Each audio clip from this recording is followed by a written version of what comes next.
ઉંદરભાઈ. હવે શાંતિ સાંભળજો તો મજા આવશે, સમજવા જેવી વાત. તો એક જંગલ હતું, એ જંગલની પડખે એક ગામ હતું નાનું. હવે એ ગામમાં એક ઉંદરભાઈ રહે અને બહુ બીવે. તો એકવાર એવું બને છે, ઉંદરભાઈ એની જગ્યામાંથી બહાર નીકળીને આંટો મારતા હોય, એમાં એમની પાછળ એક બિલાડો પડે, જેને આપણે સાદી ભાષામાં મીંદડો કહીએ, બરોબર? તો બિલાડો એની પાછળ પડે ને, અને પછી ઉંદરભાઈ તો થાય ભાજા ગોળી કાઢે, માંડ એની જગ્યા આવી, બચી ગયા ને, પછી એકદમ ફરીને બહાર નીકળ્યા. ફરીને એના તે બિલાડાના ગામમાં આવી ગયા, પણ ભાગ્યા પાછા, દોડત પાછા બહુ, બરોબર? તો ભાગ્યા પાછા ધર્મ વહી ગયા. આવું 2-3 વાર બન્યું. એટલે ઉંદરભાઈ તો બીકણ હતા, એટલે પછી કે હવે મારે કોને કેવું, મારી નાતને કહીશ તો એ તો બધા આમ થાય કે બિલાડાથી બીવે જ છે, તો શું કરું? પછી ઉંદરભાઈ ઉપાય નક્કી કર્યો અને તપસ્યા શરૂ કરી ભગવાનની. તપસ્યામાં વહી ગયા ઉંદરભાઈ પલોઠી વાળે. થોડોક ટાઈમ તપસ્યા આવી એટલે તરત ભગવાન પ્રગટ થયા. એ કે બોલ કે બોલ શું કામ છે? ત્યાં તપસ્યા શરૂ કરી અત્યારે. એ કે ભગવાન કે મારે એક થોડીક પ્રોબ્લેમ છે. કે હું? એ કે હું જ્યારે બહાર નીકળું ને તો ઓલો મીંદડો મારી માટે જ બેઠો હોય. હું બહાર નીકળું ને તો હારું તરત આક્રમણ કરી દે, અને હું માંડ બેસું છું 3 વારથી, નકર તો તપસ્યા ન કરી હોત છે.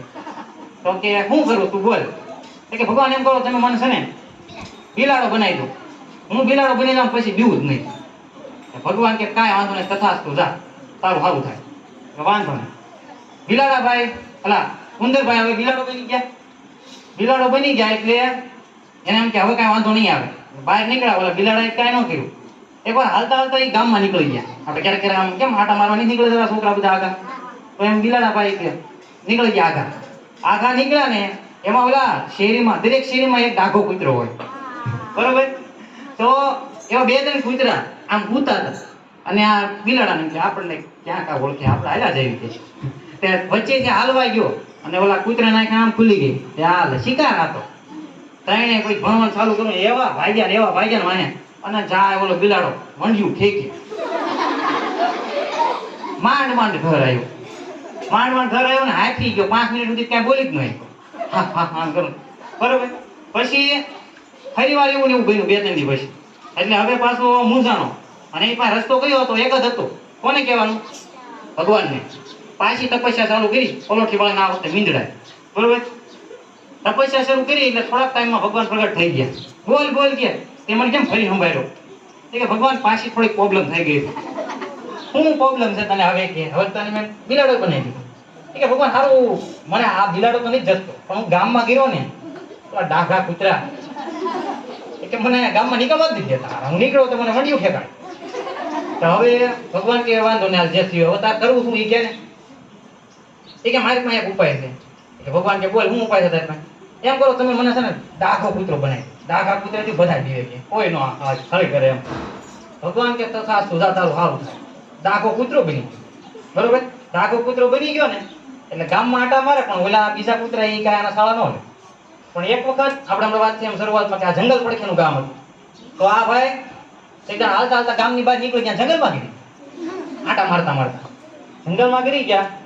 એટલે ના તો ભાઈ કિંગ ઓફ જંગલ સિંહ હોય, બરોબર? તો સિંહની નજર આની ઉપર પડી ગઈ. સિંહ કે આ કયું પ્રાણી? જંગલમાં બધી કૂતરું ભાળ્યું નહીં કે. સિંહે પછી એના માણસોને ફોન કર્યો, આવો તો કે કોક આવ્યું છે. માણસો બધા ભાળ્યા ને એને, તો સિંહે તો પછી તરત સિંહ તો ત્રાડ પડે, ઊભો રહી જાય કે માણસ બધા મુખ્યો હોય, અને જાય ઓલું ઝાડવા કે જ્યાં જગ્યા મળી ના કૂતરું એવું આમ જીભ લબડી ગઈ. એટલું એને શું કે આમ શ્વાસ ચડી ગયો. શાંત થયો 10 મિનિટ રહી ગયો. હાથ તો નાસ્તો થઈ ગયો. પાછો એની જગ્યાએ આવી ગઈ કે સારું, આ તો અઘરું કહેવાય કે આ કૂતરા નામ નથી લેતા, બિલાડા હળી નથી કરતા, અને આ કિંગ ઓફ જંગલ સિંહ આ તો મારી વાહે પડ્યા બધા. હવે શું કરવું? કે હવે કે ભગવાનને પાછું શું કરવાનું? તપસ્યા કરવાની, પ્રસન્ન કરવાના. પાછી તપસ્યા ચાલુ કરી. થોડોક ટાઈમ તપસ્યા હાલી એટલે ભગવાન તરત આવી ગયા. નવરાત્રા એની હાથે તરત આવી ગયા. હવે શું થયું કે તને? હવે તો મેં તને કૂતરો બનાવી દીધો, તોય મારે એક પ્રોબ્લેમ થઈ ગઈ છે. હવે તને શું પ્રોબ્લેમ છે ભાઈ? કે સારું જો, તમે મને બિલાડો બનાવ્યો તો બિલાડા શાળા લેતા બંધ થઈ ગયા, તમે મને કૂતરો બનાવ્યો તો કૂતરા શાળા લેતા બંધ થઈ ગયા, પણ જે જંગલનો સિંહ છે એ હારા મારી વાંહે પડ્યા આજ રહી ગયો નગર તો આજ રામ બોલો ભાઈ રામ. તો ભગવાન કે હવે શું કરું તાર? એક છેલ્લો ચાન્સ છે તો કે શું કરું? મને તમે ખૂંખાર સિંહ બનાવી દો, હું આખા જંગલ ઉપર રાજ કરવાના બધાને બહાર કાઢી મૂકું છું. ભગવાન કે સારું એવું તો ન કરાય કે. અરે પણ છેલ્લી વાર કરી દો બસ.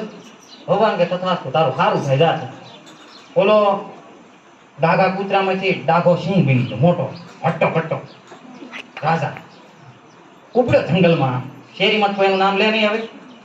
જંગલમાં ગયો અને એમ કે આપણે હવે તો બાદ ભીડી દઈશું, કોઈથી બીતા નથી આપણે.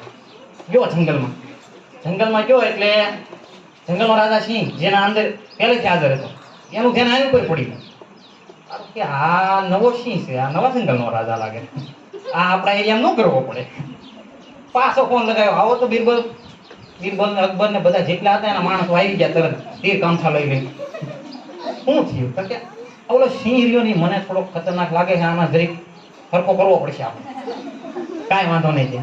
પછી બધાએ છે ને પ્લાન બનાવ્યો, બધા આમ ફેલાઈ ગયા, 2-5 સિંહ આમ વળ્યા, 2-5 આમ ને 2-5 આમ ઘેરી લીધો. આમ કેમ અભિમન્યુનો સત્રવામાં ફસાઈ ગયો એમ, આય ફસાઈ ગયો ને પછી ઓલા બધા આક્રમણ કર્યું કે આક્રમણ. સિંહ કે શેનું આક્રમણ કે? પછી ઓલા બધા અડી ગયા, ખબર પડી હાલે આ તો બટકું ભરવા આવ્યા. અને એવો હરોડ્યો છે ઘડીક, ઊભી પૂંછડીએ બગાડો જંગલ હોહારો જાય ગામમાં. ગામવાળા જોઈ રહ્યા સિંહ થઈને ભાગે છે, માંડ માંડ આવ્યું એનું ઘર. પછી હવે એક જ રસ્તો હતો, શું હતું? ભગવાન પાછી તપસ્યા ચાલુ કરી.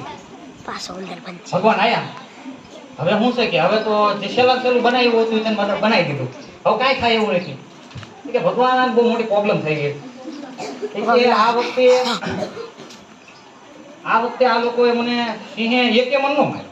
આ વખતે થોડું આવ્યું એવો હરોડ્યો છે મને કે જો તો ક્યાં બટકા ભર્યા, આમ અહીંયા મોઢે વધ બટકું ભરી લીધું. બોલે એવો માંડ માંડ બોલું છે. ભગવાન કે તાર કરવું શું હવે? કે હવે તમે મને કંઈક એવું બનાવી દો જેનાથી કોઈ બીએ જ નહીં. ભગવાને વિચારેલું આને છે ને બીજું કાંઈ બનાવવાની જરૂર નથી, આને પાછું ઉંદર બનાવો. તથાસ્તુ, ઉંદર થઈ જાય. તો ઓલો ઉંદર થઈ ગયો ને, કેમ ભગવાન આ ઉંદર? કે તને મેં ઉંદરમાંથી બિલાડો બનાવ્યો, બિલાડામાંથી કૂતરો બનાવ્યો, કૂતરામાંથી સિંહ બનાવ્યો, તોય તું બીવે. એટલે વાંધો તારા શરીર હારે નથી, તારા મગજમાં. ક્યાં છે? વિચારમાં છે. તું બીવે. મુકાબલો કર્યો એક વાર છે? જ્યારે તું બિલાડો હતો ત્યારે બિલાડા હારે બાજી દીધું તો આ બધી વાત આવે? કે ના ના. જ્યારે તું એકલો સિંહ હતો, સામે એકલો સિંહ હતો ત્યારે બાજી દીધું તો વાંધો આવે? કે ના ના. વાંધો હોય કે તારા વિચારમાં બીક છે તને, બરોબર? એટલે ભગવાને એવું કીધું કે તને કાંઈ બનાવવાની જરૂર નથી, તારા શરીર હારે કાંઈ વાંધો નથી, તારી વિચાર શ્રેણી છે ને એ થોડીક વિકણ છે, એને તું પેલા થોડીક મજબૂત બનાય. શરીર હારે કાંઈ લેવા દેવા છે નહીં. અહીંયા વાર્તા પૂરી થાય. અહીંયા આપણે શું શીખવાનું છે? આપણું શરીર ગમે એવું હોય, આપણા મગજમાં જે ડર હોય એ ન નીકળે ત્યાં સુધી ગમે એ વસ્તુ બીક લાગે. આપણે હમણાં સીઈટીના ટ્યુશન હાલતા બરોબર, રવિવારે એકવાર બન્યું હતું કોકની વાંહે કંઈક કૂતરું પડ્યું, 2-3 જણા ઘરે વહી ગયા હતા, પછી વાલી પાસ મૂકવા આવ્યા હતા અહીંયા. અને એવું નહીં તમે જીવો, અમે નાના હતા ત્યારે અમે બીતા સ્વીકારવી છે, બરોબર? પણ આ કૂતરાની બીક છે મગજમાં કાઢવી જોઈએ. પહેલા પ્રથમ જ્યારે તમે નવી શેરીમાં જાઓ છો તો કૂતરા સામું જોવાનું નહીં. પહેલા પ્રથમ તમારે નોર્મલ હાલું જાઓ, બરોબર? અને કદાચ એવું લાગે કે આ આક્રમણ કરશે તો આપણે આક્રમણની તૈયારી લેવાની. પાણા જોઈ લેવાના, સાઈડમાં કંઈક પડ્યા છે અથવા કંઈક ખોટા લાકડા કોકના બળતણ પડ્યા હોય ને ખેંચવાનું એકાદું, ઉપાધિ નહીં. નગર પાછું એ આક્રમણ કરી લે તો પછી આપણે અજીસન લેવા જવું પડે, બરાબર? તો આ વાર્તામાંથી ખાલી એટલું શીખવાનું છે, મગજમાં આપણે ડર હોય બીજું કાંઈ હોતું નથી. એનાથી આપણે એને બહાર કાઢી નાખવાનું, મગજમાં ડર રાખવાનો નહીં. હવે આપણે આગળ વધારીએ.